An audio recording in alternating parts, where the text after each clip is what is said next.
Amen, amen, amen. Don't clap for me, keep clapping for God. Do not clap for me, clap for God. Don't clap for me, clap for God. Do not clap for me, you clapping for God. For this is the day that the Lord has made. We will rejoice and be glad in it. We will rejoice. We will rejoice. We will rejoice. I just want to take the time out to say thank you to Sister Barbara. Thank you for my family for being here. And my pastor in his absence, Pastor Carl Davis from New Life Tabernacle. I want to tell him thank you for just letting me come out here and speak. Thank you for the shepherd and the angel of this house. And my name is LaJoy, and I'll be speaking on Gracefully Broken. I'm coming from Jeremiah 18, 1 through 4. I'm speaking from the New International Version. This is the word that came to Jeremiah from the Lord.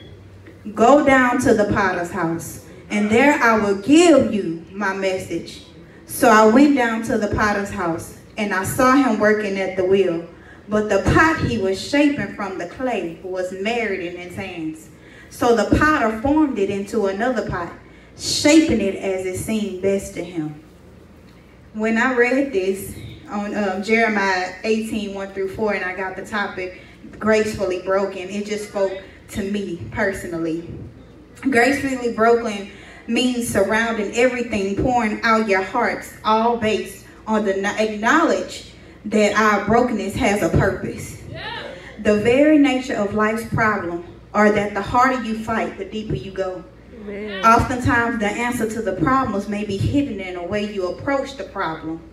Ask yourself, am I positioning myself to be satisfied for God or to be glorified? Because there's a difference. The scripture said that when Jeremiah got to the potter's house, he saw him working at the wheel. His task messed up with his title. And most of the time, our tasks don't mess up with our title. Many times we experience unnecessary warfare because we want position with our posture. Titles like a prophet, but we won't pray.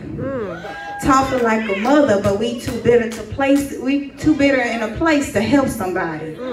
We want these different titles, but yet we don't want to do the work. God says that in order to be gracefully broken, it starts with who we pretend to be being destroyed. The reason why it's so easy to be depressed after people have wrote you off and said you wouldn't make it and wouldn't amount to anything is because you don't really know who you are. When a woman becomes secure in her identity, the enemy cannot easily attack her. In Jeremiah 4, it said, but the pot he was shaping from the clay was married in his hands. So the potter formed it into another pot, shaping it as it seemed best to him. Although it was married in his hands, the word married means to ruin the beauty or perfection of something. All right. How many of us thought that we were better than what we were, than we are now, because God had to humble us? Sometimes God has to ruin us before we ruin ourselves. But the beauty of it is God ruined me and not man. Although ruined, I'm still in the hand of God. The problem with so many is that we break down in many hands of people that have no intentions of building us up. Because sometimes we go to the wrong people instead of going to God first. And we always want to use him. It's like, I'm not going to even go there. We use God like a genie, like we can just rub on him and he's going to just get there, but we should have just went to him first. And we wonder why that we still going through the same thing, as she said before, time after time after time, and we don't see change. That's why it's so easy to be let down by fake friends, fake family members. That's why it's so easy to be falling in love with men who don't love us, with women who don't love us, because we allow ourselves to be broken in the wrong people. We serve a God of transformation. He's in the transformation business. The scripture said that he made it into another pot, shaping it as he sees fit. Your brokenness qualifies you to be built by God. Sometimes God has to break us to show us that what we are made of. Tell yourself today, I wasn't broken for no reason, but this Yeah, y'all gotta say it loud now. Yeah, I say it like you believe. Tell yourself I wasn't broken for no reason. I wasn't broken for no reason. But this was God's way. But this was God's way of building me. Into something better. Into something better. Amen. Amen.